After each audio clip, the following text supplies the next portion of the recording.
sa vie, Marc Chagall a entretenu une vraie passion pour la musique. Dès son enfance, il est bercé au son des violons et des musiques juives par son père, sa mère et son oncle. Plus tard, l'artiste cherchera à retranscrire le rapport fusionnel qui existe entre le musical et le plastique. C'est à travers cette thématique que le Philharmonie nous propose de nous replonger dans ses compositions les plus monumentales. 1963.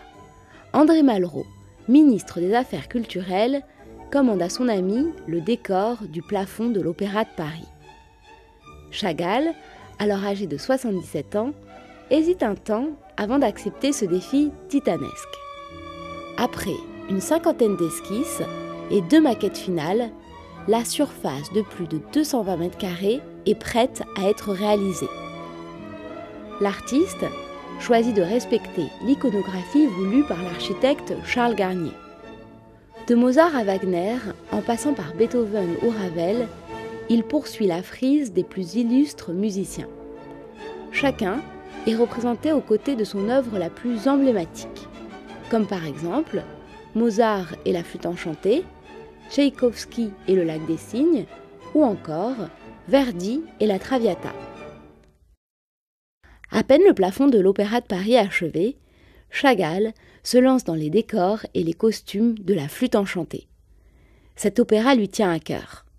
Il confiera même que rien sur terre ne se rapproche plus pour lui de la perfection que la Bible et la flûte enchantée. L'univers à la fois féerique et ténébreux de l'œuvre de Mozart inspire à l'artiste des jeux d'opposition. La nature apparaît par moments luxuriante, puis au contraire menaçante.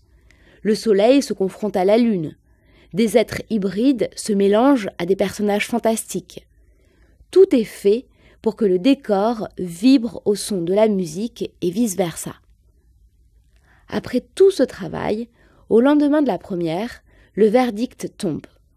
Ces décors déclenchent une fois de plus une polémique.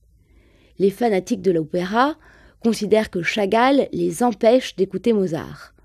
Les profanes trouvent au contraire que ces réalisations sont un bon moyen de s'intéresser aux œuvres lyriques. Du haut de ses 80 ans, Chagall aura à nouveau réussi à faire parler de son œuvre.